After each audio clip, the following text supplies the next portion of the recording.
Hola, buenas tardes a todos y a todas. Mi nombre es Dayana Lavandera, soy abogada, trabajadora no docente de la Secretaría de Extensión Universitaria de la Facultad. Bueno, quería darles la bienvenida a la nueva conferencia denominada Consentimiento Informado, que es organizada por la Secretaría de Extensión de la Facultad de Derecho de la Universidad Nacional de Lomas de Zamora, y va a estar a cargo de la disertación la doctora Evangelina Molar, ¿sí? Ella es abogada, especialista en bioética, integrante del Comité de Bioética del INCUCAI y del Hospital Vélez Arfield. También es directora regional para Latinoamérica del grupo BioEx. Bien, antes de cederte la palabra, Evangelina, quería dar unas cuestiones administrativas, ¿sí? Con respecto a la asistencia. Voy a compartir en el transcurso de la disertación un link que va a tener un formulario de Google en el cual ustedes van a tener que completarlo para acceder al certificado digital. Se les va a enviar la semana entrante, ¿sí? En el transcurso de la semana que viene. Bien, con respecto a las consultas que tengan o aportes, las pueden hacer a través del chat, que cuando finalice la disertación las voy a estar leyendo, para que la doctora pueda contestarlas. Así que, bueno, Evangelina, muchas gracias por estar acá con nosotros. Y bueno, el auditorio es todo tuyo. Bueno, muchas gracias Dayana, muchas gracias a todos por estar aquí, tomarse un tiempito después de un largo día laboral.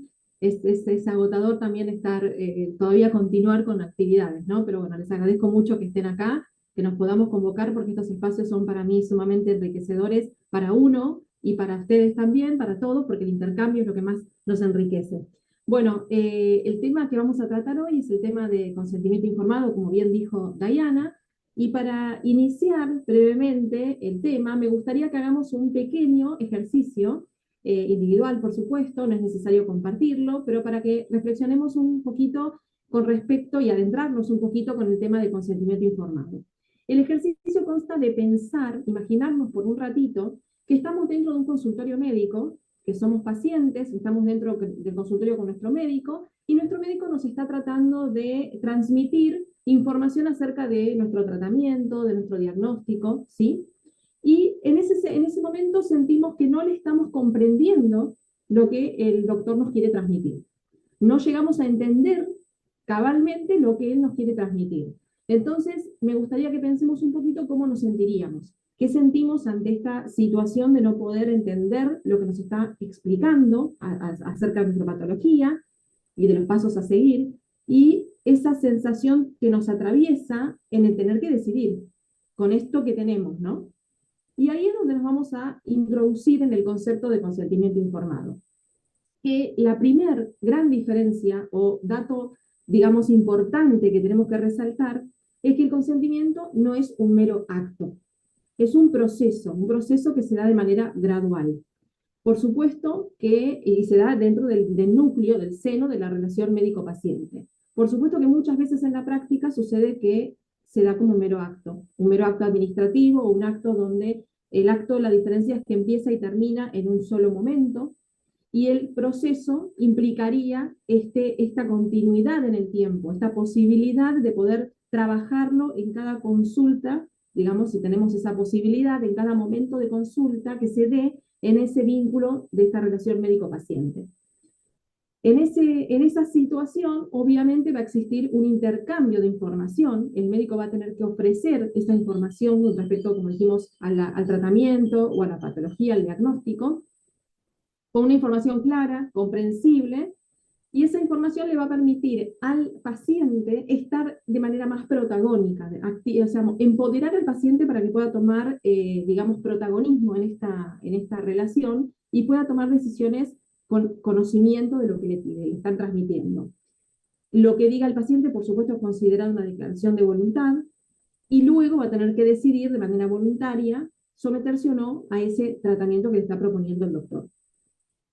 Como dijimos entonces, no es un mero formulario, es decir, que los formularios que solemos recibir cuando entramos a alguna institución médica, que cada vez por suerte con el tema de la concientización de la importancia de este proceso de consentimiento cada vez suelen ser menos, pero siguen estando estos actos meramente administrativos, no son ni pueden considerarse consentimientos informados, aunque los presentan de esa manera, ¿verdad?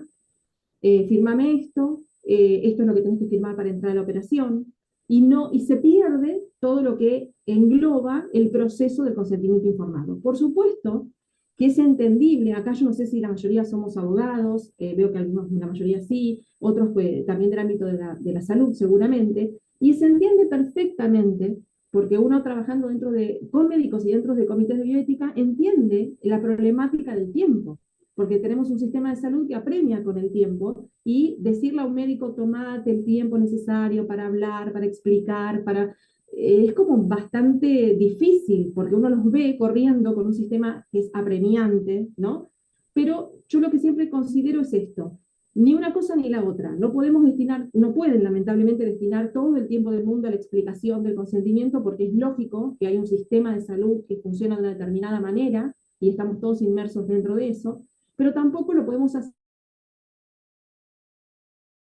como mero acto de esto que decía recién: te muestro el formulario, no te digo nada, pongo una persona que no te puede explicar, ni siquiera a veces es el mismo médico tratante, es una persona de la parte administrativa, y eso es lo que debemos evitar. ¿Por qué? Porque, por un montón de cuestiones, principalmente, y esto aplica a los que somos abogados, porque la mejor relación médico-paciente, la mejor vinculación que exista entre el paciente y el médico va a disminuir, como ustedes saben, los riesgos y los conflictos a futuro, como toda relación humana.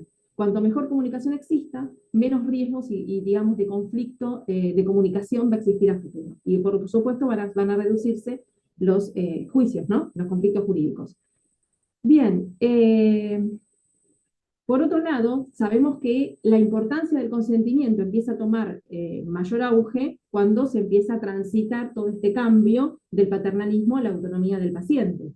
Esto no quiere decir que ahora no sea importante la decisión del médico y las opiniones del médico. Lejos de pensar de esta manera, lo que se intenta lograr es una mayor interacción y un mayor protagonismo, como decíamos anteriormente, del paciente. O sea, que él pueda ser más consciente de lo que el médico le está transmitiendo y poder entender qué es lo que está sucediendo. Y para esto también, por eso decimos que es un proceso, porque para esto hay que vincularse. Para esto hay que entender que el paciente, que cada uno de nosotros, que vamos a ser pacientes, que fuimos pacientes o tenemos familiares pacientes también, somos personas integrales, que no somos solamente un organismo enfermo que busca una cura. Por lo cual, el tratar a esta persona debería ser de manera integral. ¿Es complicado en la práctica? Por supuesto, porque carecemos muchas veces de recursos. Las instituciones médicas carecen de recursos. Algunas sí, otras no.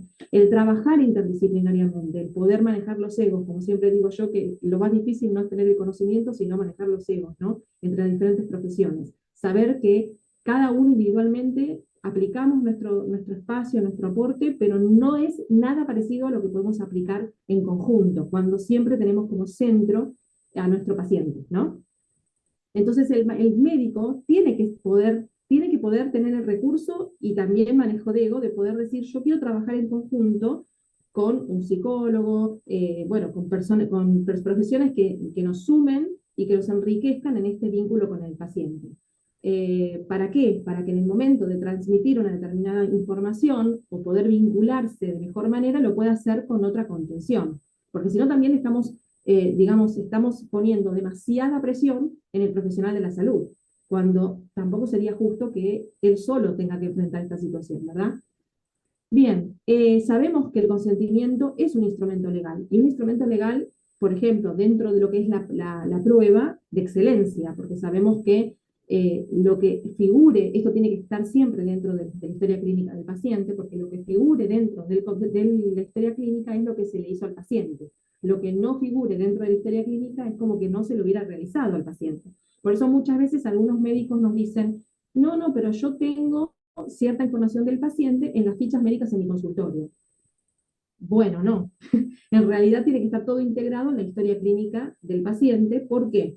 Porque, como decimos, que es un instrumento jurídico de mucha importancia, al momento de iniciarse hipotéticamente una situación jurídica, la primera o una de las primeras medidas que se toma es el secuestro de la historia clínica, con lo cual se va a impedir que se retire información o que se ingrese información al expediente. Entonces, de nada va a servir que digan: no, yo esta información con este consentimiento del paciente lo tenía en mi consultorio. Por eso es importante, digamos, aclarar esto y concientizar en la importancia de tenerlo todo junto. Ahora, con lo que es la historia clínica digitalizada, se presenta digamos, algo más favorable, porque ahí podemos lograr una integralidad de la información, por supuesto con otras variantes y con otros conflictos que podríamos analizarlo en otra charla. Entonces, entonces tenemos como para resaltar que el derecho del paciente es a consentir, a recibir esta información que le da el médico y a poder decir si acepta o no acepta esta actuación médica. En menores o incapaces, después vamos a ver en detalle, cambia la situación porque si bien siempre se los va a considerar a los menores para que puedan opinar, para que puedan tener participación, porque no deja de ser su cuerpo el que va a recibir el tratamiento en cuestión, de acuerdo a la edad, porque después vamos a ver que nuestro sistema jurídico tiene lo que es la gradualidad, la capacidad gradual, ¿no? Va creciendo la persona y va adquiriendo esta capacidad para poder decidir. Entonces, a medida que va creciendo, se le va dando la participación que necesita para poder tomar, digamos, las riendas de la situación, por así decirlo. Pero lo importante es aclarar esto, que en los menores y también en los incapaces se los escucha. Por supuesto, teniendo en cuenta a los tutores, teniendo en cuenta a los representantes legales. Y hay situaciones, obviamente, que también están contempladas en nuestra ley, que son excepciones, en las cuales no hay posibilidad de pedir el consentimiento informado, porque si hay algo que hay que priorizar ante una situación de emergencia, por ejemplo, es la vida del paciente. Hay situaciones puntuales que ya no estarían dentro de lo que es nuestra charla, pero es muy importante nombrarlas. Por ejemplo, testigos de Jehová, donde tienen determinado rechazo a determinados tratamientos, y es importante, obviamente, que el médico esté informado sobre esto. Y de no tener ninguna identificación, que no es común que no la tengan, porque por suerte están muy bien organizados, entonces es un problema menos para el médico, por así decirlo. En el caso de ser una situación como esta, que no tengan la información, tienen que actuar en función de protección de la vida, ¿sí? Entonces, es recomendable que el documento se dé por escrito. Y esto lo quiero aclarar. No es que no sirva que se dé verbalmente. Muchas veces los consentimientos se dan de manera verbal en la práctica y tienen validez jurídica. Pero bueno, uno tiende a recomendar que el consentimiento se dé por escrito. Y esto no solo es para proteger al médico de posibles contingencias jurídicas. ¿Por qué digo esto? Si bien lo va a lograr, porque es un objetivo, no es el fin de la bioética. La bioética lo que intenta es acercar a las partes, es vincularlas, es lograr una mejor relación entre el médico y el paciente. No estamos haciendo una medicina a la defensiva.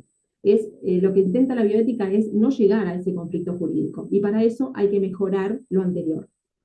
Bueno, como dijimos, es importante como carga probatoria, el lugar ideal es la historia clínica, y si bien la información o sea, digamos, lo que se establezca dentro de la historia clínica no puede sustituir la información verbal. Es decir, con esto yo quiero decir lo siguiente, yo no puedo decir, bueno, no figura en la historia clínica, pero yo se lo dije. Bueno, lamentablemente va a quedar asentado lo que figure por escrito.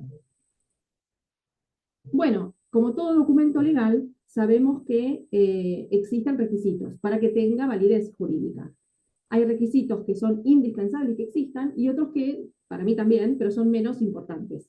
No dejan de ser importantes, pero están como en un segundo plano. Los primeros son los datos del paciente y del médico, incluir todos los datos completos, la información sobre la enfermedad y el tratamiento, y si existe, por ejemplo, diferentes tratamientos que pueda tener el paciente, también es importante informarlo.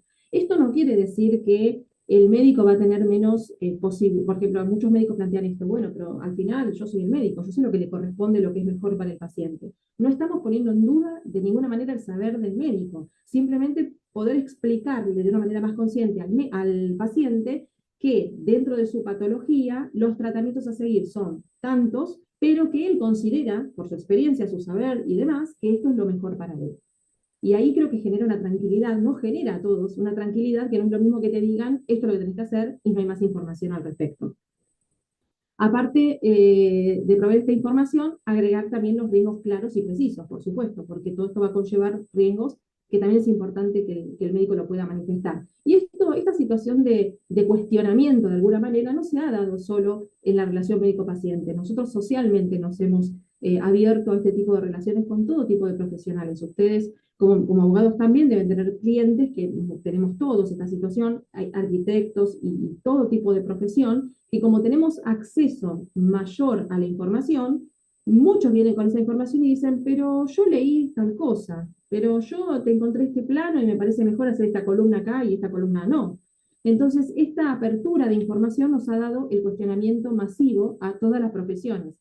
Lo que pasa es que particularmente lo que es la medicina, como el bien que se protege es la salud y es la vida, es como más transversal, ¿no? Es más, nos atraviesa con más profundidad. Pero no es más ni menos de lo que nos pasa en la cotidianidad y en todo tipo de profesiones. La vinculación con las profesiones ha cambiado. El de otro tipo de requisitos que decíamos que no son digamos, imprescindibles, pero sí es importante que también estén, son las molestias previsibles, como dije, los procedimientos alternativos, beneficios y efectos de no actuar, es decir, no solo decirles, bueno, esto te pasa si lo haces, sino, si no lo haces, esto es lo que te va a suceder también. Y aclararle que en cualquier momento del procedimiento el paciente puede cambiar de opinión. Esto es importante. ¿Y qué pasa con esta posibilidad, este derecho? Siempre puede, porque uno puede decir, bueno, yo acepto el tratamiento, pero luego me doy cuenta que no lo puedo llevar adelante, que no puedo soportarlo. Entonces también es justo que tenga el derecho de decir, no puedo más, yo hasta acá llegué, no quiero, ya sé que consentí, o sea, someterme a esto, pero ahora necesito cambiarlo. Esto va a ser evaluado, por supuesto que está en todo su derecho en decidirlo, y tiene que ser evaluado de acuerdo también a la condición de salud, ¿no?, que tenga el paciente en ese momento que lo decide. Entonces, como deber del médico, como en toda relación médico-paciente hay deberes y obligaciones, el deber del médico de brindar esta información completa, adecuada, explicar todos los beneficios, riesgos y alternativas, y la posibilidad que tiene el paciente de consentirlo, obligación de consentirlo, ¿no? Y empoderarlo y proteger y respetar la dignidad del paciente. Siempre se pone como centro al paciente. Bueno, ahora la pregunta que nos viene es la siguiente, perfecto, pero hablamos tanto de la información que le tenemos que dar. ¿Qué significa informar al paciente y qué tipo de información le tengo que dar? Preguntan muchos profesionales de la salud y es lógico que así sea. Esto también son preguntas que nos trae Diego Gracia, un experto en bioética español, y él nos recalca lo siguiente: lo importante es que la información sea la suficiente. Y ahí ya entramos, obviamente, con una interpretación subjetiva. Pero yo no quiero, digamos, la interpretación que se da a esta respuesta no es la de el médico manipula la información y brinda, y oculta lo que le parece y brinda lo que le parece. No, no, no. Lo importante es que el paciente tenga en su poder la información necesaria para que pueda tomar una decisión consciente en el proceso, en el desarrollo de su curación. Y esto también va a tener, la implicancia que va a tener es el vínculo que se geste entre ambas partes. No es lo mismo una persona con una emocionalidad determinada a otra que tenga una emocionalidad distinta. Por eso es importante que se pueda generar, aunque sé que es difícil, este vínculo entre las partes y poder conocer al paciente, conocer al entorno, conocer a la familia que lo contiene, ¿sí? Y como dije anteriormente, si se puede trabajar interdisciplinariamente, muchísimo mejor porque se aborda de otra manera al paciente. Entonces, la información debe ser exacta, informar sobre los riesgos y consecuencias, el consentimiento explícito sería lo mejor y formalizado. Y otro punto que también muchas veces trae controversia es, yo le explico al paciente pero no me entiende. Muchas veces esa es una de las fundamentaciones. Bueno, en este punto es importante destacar que quien tiene el saber tiene que poder acoplarse o acomodarse al que no lo tiene. Entonces, es difícil, sí, pero muchas veces es necesario que se adecúe ese saber no solo al paciente, a su condición, a sus circunstancias, a su entorno cultural, sino también a su edad, a la edad y a la capacidad emocional que tenga de recibir este tipo de información, ¿sí? Por ejemplo, si existe el paciente que es un médico, bueno, pueden hablar los médicos con una terminología más científica. Diferente es, si no maneja la terminología científica, poderlo hacer de una manera mucho más sencilla y comprensible para ese paciente. Bueno, por supuesto sabemos que como requisitos legales, esto es algo obvio, pero es importante destacarlo, que el médico que nos atienda tiene que tener la capacidad profesional para ser médico, es decir, habilitado y estar en el colegio profesional correspondiente, porque si no, como sabemos en nuestro Código Penal, es un delito ejercer una profesión para la cual no tenemos el título académico habilitado. Bueno, con respecto, yo lo planteo para toda Latinoamérica, porque si bien en nuestro país tenemos, por supuesto, una legislación particular y específica del consentimiento informado, en el resto de Latinoamérica es muy similar. Las leyes apuntan exactamente a lo mismo, y en nuestro derecho lo tenemos protegido y lo tenemos explicado explícitamente en la Ley de Derechos de los Pacientes y la Ley de Ejercicio de la Medicina. Y ahí nos deja bien claro los casos que también son de excepción, aquellos casos en los cuales no se puede solicitar porque no hay posibilidad de tiempo, porque caso, por ejemplo, como inconsistencia, tentativa de suicidio, delitos, no podemos pedir, porque no hay tiempo, ¿no? Hay situaciones en el medio que impiden pedir el consentimiento informado. En el caso de las operaciones mutilantes, sí o sí se tienen que pedir. Y en el caso de incapacidad, recurrir a los representantes legales y en el caso de menores, por supuesto, a los tutores. Esto sucede en líneas generales en la gran mayoría de los países de Latinoamérica. O sea que si bien cada país de Latinoamérica tiene su normativa, son, como les decía, muy similares, cambiando alguna que otra cosa específica, pero en que líneas generales definen y tratan el consentimiento informado del mismo modo. La posibilidad de revocarlo, que decíamos que en cualquier momento el paciente puede revocar la decisión o rechazar los tratamientos, y es obligación del profesional aceptar esta decisión del paciente. Y obviamente va a tener que estar registrado en la historia clínica, porque como les dije, lo que no figure en la historia clínica va a ser tomado como que no se le hizo al paciente.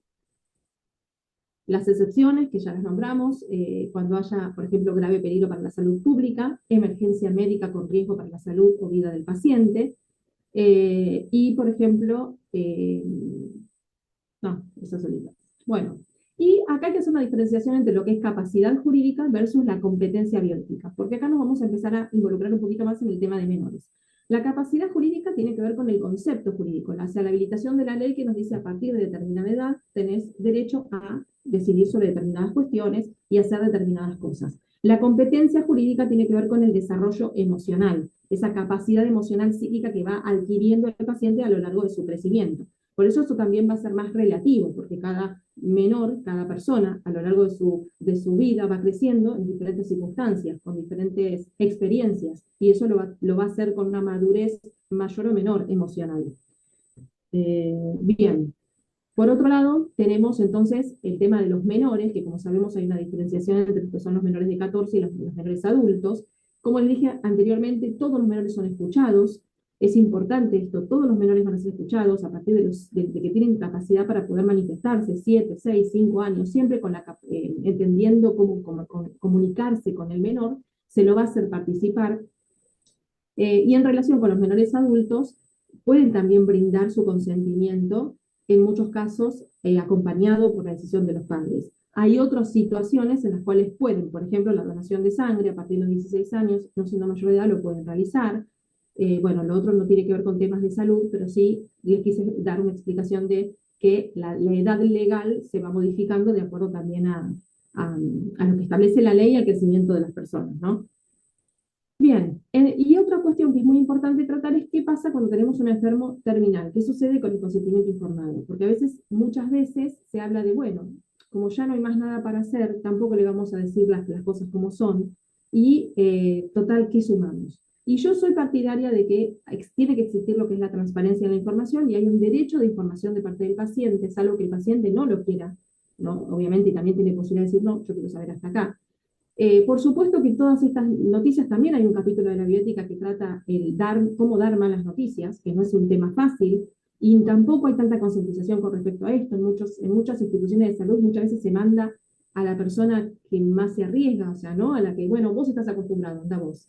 Entonces, o se le deja esa tarea a los que menos la quieren hacer, o no, muchas veces sucede esto, y en realidad es una parte que transmite toda la amorosidad con el paciente. O sea, como decimos siempre, una vez que se desata un pronóstico fatal, no es que no se puede hacer más nada dentro de la medicina, sino que se empieza con la etapa de cuidados paliativos, donde se puede hacer mucho, que es acompañar al paciente en los últimos días de su vida. No se podrá hacer desde lo científicamente establecido, pero sí se puede acompañar al paciente desde lo emocional, o sea, permitir que sus últimos días sean vividos de la mejor manera posible.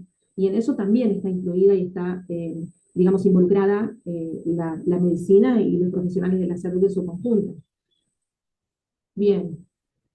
Entonces, como dijimos, hay un derecho a la información, dijimos que el consentimiento puede darse de manera verbal, pero es preferible que sea de manera por escrito, y que no puede obviarse, siempre tiene que estar presente en lo que son las exposiciones académicas. O sea, quienes quieran participar en exposiciones académicas o estudios con fines educativos, en esto también es importante que esté el consentimiento informado. En síntesis, resumiendo, Sabemos que todos los seres humanos tienen dignidad en el momento de del momento de la concepción, son seres ontológicamente fundados, tienen que ser respetados y respetarse en todo momento.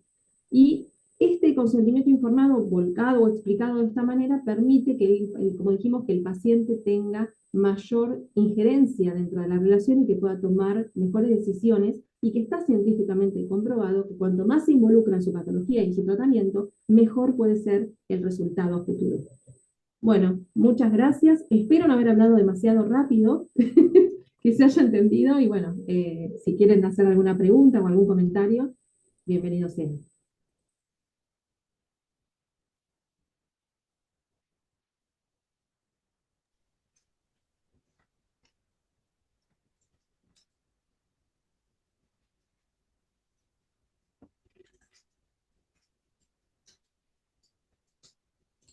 Sí, Mónica, Patricia, las consultas son por escrito, a menos que Evangelina quieras que habilitemos el micrófono de alguna Sí, persona si que quieren, levante la como le mano resulte, para que haga la sí, como le consulta. resulte mejor. Si Mónica quiere hacerlo verbalmente, no hay ningún problema.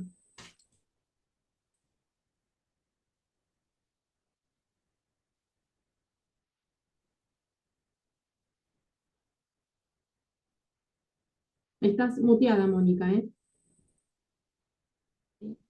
Ahora sí, ¿no? Ahí te escuchamos, perfecto. Bueno, buenas tardes, muchas gracias. Muy interesante la exposición. Yo quería preguntar, porque empecé 10 minutitos más tarde, pero entendí toda la exposición que hizo, y quería preguntarle, teniendo en cuenta el tema de los enfermos por ejemplo, oncológicos, que pasan por una etapa ya en términos el tratamiento paliativo que llega a un límite en el que ya es imposible sostener esa situación. eh, ¿cómo, cómo aplica, cómo aplica la ley? Si nosotros tenemos una ley de eutanasia, tengo entendido que sí, ¿y cuál es el alcance de esa ley? ¿Cuándo puedo yo decidir hasta dónde llego con ese tratamiento o no? Excelente Gracias, pregunta. Gracias por tu pregunta, Mónica. Es un tema que excede, por supuesto, esta presentación, pero te lo comento. Cuando hablamos de nuestra ley, es la ley de muerte digna, no de eutanasia. La eutanasia en Argentina no está permitida, ahí tendríamos que hacer la diferenciación, porque muerte digna permite un morir bien, en cambio la eutanasia permitiría terminar con la vida de alguien, más allá obviamente, teniendo en cuenta la patología y demás. Cuando hablamos de qué, hasta dónde seguir, esto tiene que ver con los famosos métodos ordinarios o extraordinarios. Es decir, hay métodos que son diferentes de acuerdo a cada patología. Por ejemplo, un respirador puede ser un método ordinario en una patología, pero en otra puede, ¿por qué? Porque si le sacamos el respirador no se puede morir, pero además hay posibilidad o hay un potencial de mejora. Pero en otra situación crítica, ese respirador puede que no signifique que la persona se vaya a mejorar, que simplemente estamos manteniendo una situación que a corto o a largo plazo se va a terminar esa vida, se va a terminar apagando. Entonces, digamos, la proporcionalidad o desproporcionalidad del método que utilicemos va a depender del cuadro en general, si es necesario o no necesario en ese caso puntual. De ahí va a depender un poco hasta dónde vamos con la injerencia de la medicina en lo que es la curación. Una vez que no tenemos más nada para hacer, ahí se aplican los cuidados paliativos, que también han sido muy discutidos porque muchos entienden que la hidratación y la alimentación es necesaria hasta último momento, porque es un método humano, es un método de humanidad, y otros dicen, no, pero ¿por qué? Si no se va a morir, no está comiendo ni tomando esa instancia, entonces no se va a morir si le damos o no le damos bebida y comida. Pero en realidad estamos hablando de enfermos terminales, donde no se le está dando comida y bebida, sino que se lo está hidratarle los labios, o sea, algo que tiene que ver con la parte humana, ¿no? Con acompañarlo en esa instancia final. Con todo lo que eso, por eso a mí me gusta tratar el término de esto a partir del momento en que se inician los cuidados paliativos, creo que en todo momento, ¿no? Pero más ahí, intensificar el amor por el paciente, porque no deja de ser eso, empezar a darle ese lugar a la familia, que estén con él, que lo acompañen, que pueda, si se puede, terminar sus últimos días en su casa para que esté en un lugar más familiarizado, que esté como más cómodo, de alguna manera, por decirlo de alguna manera. Pero bueno, creo que no sé si te contesté tu pregunta o me quedó algo, porque a veces me fui por las ramas y... No, no, me quedó claro. Lo que me surge la pregunta a partir del desarrollo que hiciste es, eso, entonces es una interpretación médica a la hora de decidir, digo, frente al sufrimiento extremo que tienen muchos pacientes oncológicos. Yo creo que algunos de nosotros que estamos aquí hemos pasado por esa situación. Bueno, es una interpretación, por supuesto, saludable, entre comillas, para que tenga una muerte digna esa persona, ¿no? O sea, lo deciden los médicos o lo decide la familia también. Bueno, en ese caso hay dos cuestiones. Primero, lo que es el poder brindarle una muerte tranquila, por así decirlo, con la aplicación de determinada medicación que le alivie el dolor, por supuesto que es parte de ese tratamiento, de esa proporcionalidad del tratamiento, entiendo yo. Ahora, diferente es la situación, que por ahí eso a lo que apunta tu pregunta, es la situación en la que el paciente tiene decidido, por ejemplo, quiero que me sigan el tratamiento, ya que tengo una enfermedad prolongada hasta acá. Más de acá no quiero. Por ejemplo, la posibilidad que nos otorga la ley de decir, bueno, en caso de que me tengan que aplicar reanimación, no la quiero. Esa también es la posibilidad que aplica la ley de muerte digna, de que es el rechazo de tratamientos terapéuticos. ¿Sí? Entonces, eso también es la posibilidad que lo puede decidir el paciente anticipadamente, incluso en momento de lucidez, en un momento en que no tenga la enfermedad, que esto sería, y vamos camino a ello, a concientizarnos un poco más de esto y de aliviar a nuestros familiares a que no tengan que llegado el momento tener que decidir por situaciones tan críticas. Y esto tiene una contrapartida. Por un lado, tenés esa ventaja, que el paciente puede decidir antes de llegar a ese punto y con lucidez, si yo llego a esta situación, quiero que me dejen irme, que no me reanimen, bueno, y determinadas pautas que pueden dejar asentadas. Pero por otro lado, cuando lo decidimos, cuando se deciden estas cuestiones y no estamos padeciendo la enfermedad, quizás nuestra situación cambia, nuestra opinión cambia, no la situación también, pero la opinión cambia. Lo decidiste a tal edad y te pasó 20 años después y quizás eso no lo empezaste a rever. No sé, te doy un ejemplo, que me digan, yo no quiero que me reanimen en caso de tener una situación crítica, porque lo decís ahora que te sentís bien. En un momento como ese decís, no, hagan lo que sea, yo quiero seguir viviendo. Entonces, no, pero vos hace 20 años firmaste esto y lo vamos a tomar. Entonces, esa es la desventaja que tiene.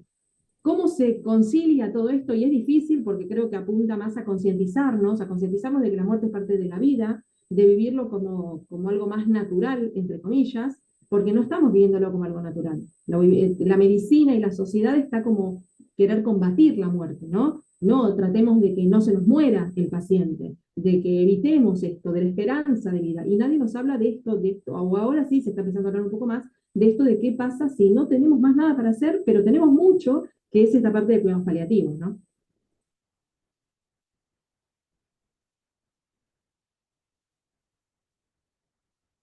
¿Alguna otra pregunta? O Mónica, si te quedó alguna duda.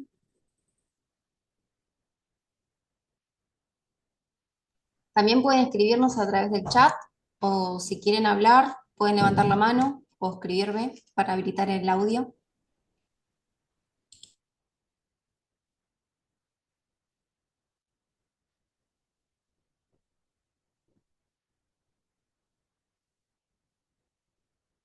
Bueno, en el chat están agradeciendo, dicen que Ah, no fue lo muy vi. clara. Bueno, Gracias por la muchísimas jornada gracias. también. Muchas gracias. Te Lo solicitan la hice un poquito presentación. rápido. Bien, Sí, lo dicen hice excelente demasiado rápido, dissertación. pero bueno. Les dejé tiempo para que podamos debatirlo, para que podamos... A Sí. veces uno se entusiasma, habla muy... No, creo que fui bastante pausada, pero a veces suelo hablar demasiado rápido y el tiempo es como que se hace más corto. Pero bueno, también nos da esta posibilidad de intercambiar opiniones, incluso si no son preguntas, experiencias que hayan tenido por ahí en la práctica profesional y que las quieran compartir. Y bueno, y eso nos enriquece a todos, ¿verdad? Ujú. Sí.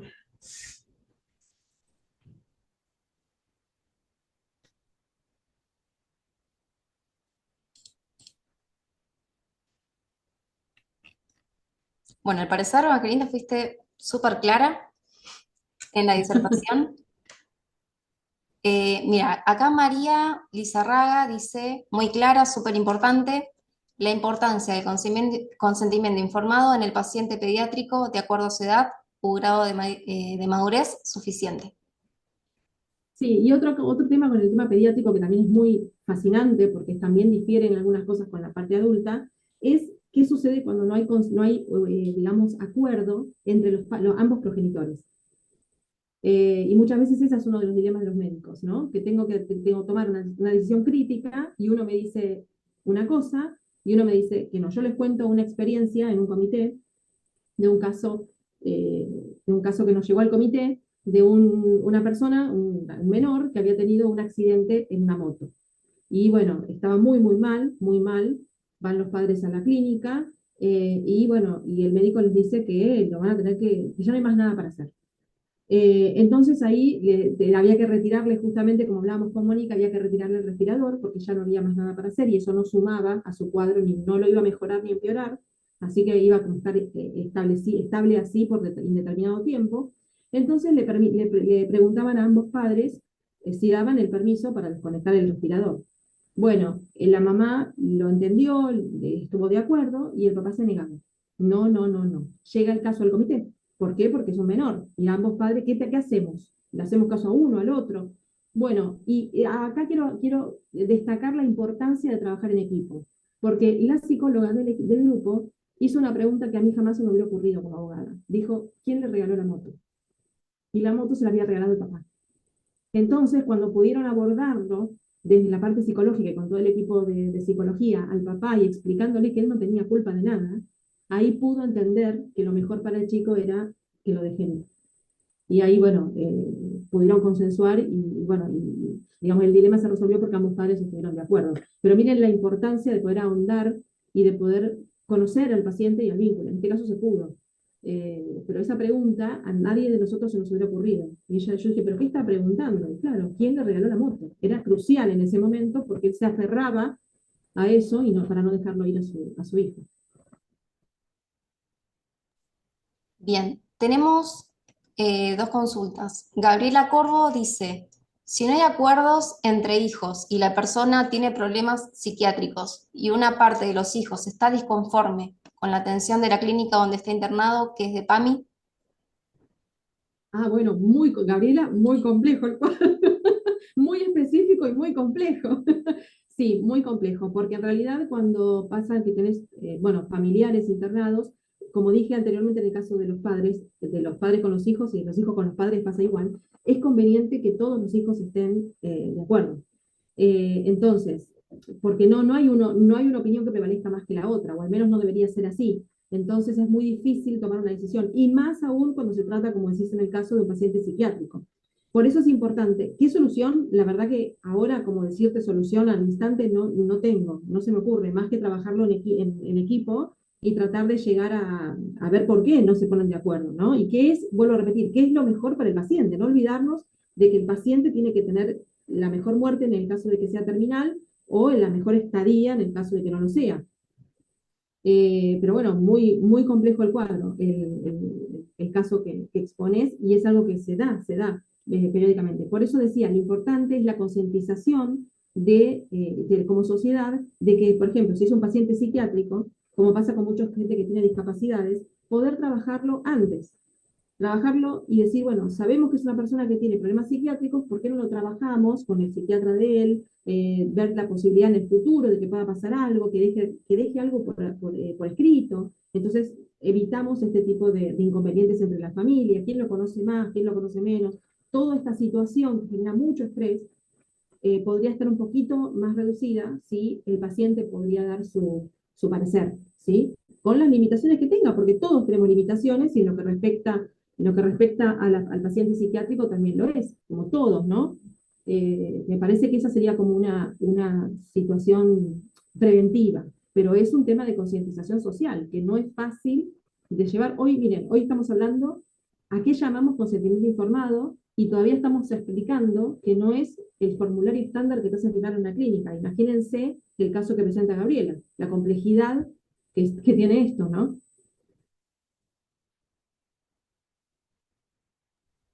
Sí, tal cual, Evangelina. Tenemos otra consulta de Luis Vélez que dice, ¿en qué medida se dan conflictos en esta temática del consentimiento informado y si llegan casos a la justicia? Sí, llegan casos a la justicia. eh, Se dan, por ejemplo, en estas situaciones que te digo, cuando no hay consenso, cuando no hay un acuerdo, por ejemplo, entre los familiares que tienen que decidir sobre la vida de esta persona, ¿sí? Que nos queda otra. Me estaba recordando, por ejemplo, un fallo de Córdoba que fue sobre eutanasia, en realidad muerte digna, como le decíamos a Mónica, y que se judicializó. No sé si ustedes lo recuerdan, no hace mucho tiempo, falló en Córdoba de una persona que tenía una discapacidad también mental, tuvo un accidente y quedó en situación crítica, internado, y ahí se presentó digamos, el dilema porque una parte de la familia quería desconectarlo, la otra no, y demás. Y hay muchas cosas para analizar. Ese fallo fue analizado con diferentes perspectivas. Yo tuve la oportunidad de hacer un análisis de fallo, pero digamos que la mía fue un análisis distinto al resto, o estuvo muy mal, o estuvo... pero bueno, hay variedades de interpretación. Yo me centraba más en el punto de la importancia, como les digo, del paciente, ¿no? Porque estaban todos como obsesionados con terminar con la vida del paciente, porque él en algún momento dijo, verbalmente, que no quería continuar en un estado de una situación crítica, no quería continuar. Ahora, yo me pregunto hasta qué punto es decisión del paciente, o también puede llegar a ser decisión de la familia por no tolerar más la situación. Y no estoy echándole culpas a la familia, porque es una situación horrible. Y ninguno de nosotros, creo, estamos preparados para soportar tanta carga emocional. Y cualquiera que haya pasado por una situación similar, más corta o más larga, sabe que es desgastante ir 24 millones de veces a la clínica, no saber qué hacer, que no vaya ni para atrás ni para adelante, que los médicos no te informan, y querés terminar de alguna manera con esa situación. Pero ahí es donde entra un poco el criterio de justicia, ¿no? Y la autonomía del paciente. Queremos terminar con la vida, dicho de una manera vulgar, queremos terminar con la vida del paciente porque la familia no aguanta más y no tiene contención esa familia tampoco, o porque realmente el paciente quería terminar de esa manera. Entonces, claro que para practicidad social es mucho mejor decir, bueno, listo, terminemos con la vida, se soluciona el problema, la persona estaba inconsciente, así que no se va a enterar. Pero no, tenemos que hablar de dónde queda, en qué lugar queda la dignidad del paciente. ¿Dónde estamos protegiendo al paciente? El paciente en su momento de más vulnerabilidad, donde no puede expresarse, y tiene que decidir todo el resto, y en este caso que se hizo público el caso, y además llegó a la justicia, decidió el juez. Entonces ahí está lo controvertido del tema. Pero bueno, ese es un punto, por ejemplo, no literalmente de consentimiento, pero sí porque él había manifestado, supuestamente de manera verbal, lo que él quería en caso de que tuviera una situación crítica. Ahora no se me ocurren otros casos, pero sí, básicamente están centrados en no ponerse de acuerdo. También pueden ser de los padres con los hijos, ¿sí? Que también hay diferencias. Y también otro caso que ahora se me vino a la mente, volviendo con el tema de los testigos de Jehová, ¿qué pasa cuando, por ejemplo, hay que hacer transfusión de sangre a un menor y el padre se opone? Ahí la justicia ha dicho en reiteradas ocasiones que no siempre la religión que profesan los padres tiene que ser transferida a los hijos. Ahí hay un interés superior del niño. ¿Y cuál es el interés superior del niño? Cuidar su vida. Entonces, entendemos que la creencia de los padres es esa, y en un adulto es respetable, pero en un menor la situación cambia. Entonces, ahí también se da otro caso de complicación y de dilema con respecto al consentimiento.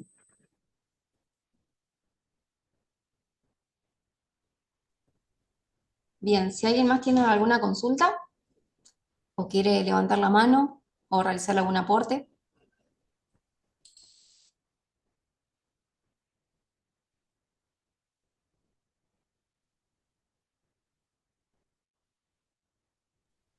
Mónica Patricia Galván comenta, ahí se cae la postura adultocéntrica de decidir por el niño. Exacto, exacto, porque como dije en la presentación, qué importante que es escuchar a los chicos. Si a los chicos los escuchamos, incluso en un proceso de divorcio, que también es importante, imagínense si no van a ser escuchados cuando el cuerpito es de ellos, y el tratamiento y el tema de salud es de ellos. Entonces, me parece que, haciendo una comparación con diferentes rubros, ¿no?, del derecho, diferentes fueros, me parece que es importante esto. Siempre tiene que ser escuchado de acuerdo a su nivel de capacidad, de conciencia, de entendimiento, y ser acompañado por los adultos también. Pero bueno, vuelvo con el tema de que esto es un tema de concientización, de poder saber, entender de qué se trata el consentimiento, cuán importante es, cómo nos afecta a todos. Y lo mismo sucede también con los testamentos vitales. ¿no? Esta posibilidad de animarnos a poder escribir lo que queremos a futuro, como dijimos anteriormente, la posibilidad esta de arrepentirnos, que siempre la tenemos, o decir esto no lo quiero, o cambié de edad, cambié de ciclo, o cambié mi situación de salud y ahora no quiero esto. Eso es perfectamente válido porque somos personas que vamos evolucionando, cambiando y pensando distinto a lo largo de nuestra vida, pero me parece que implementarlo como algo más natural en nuestra vida solucionaría o reduciría muchos conflictos, ¿no?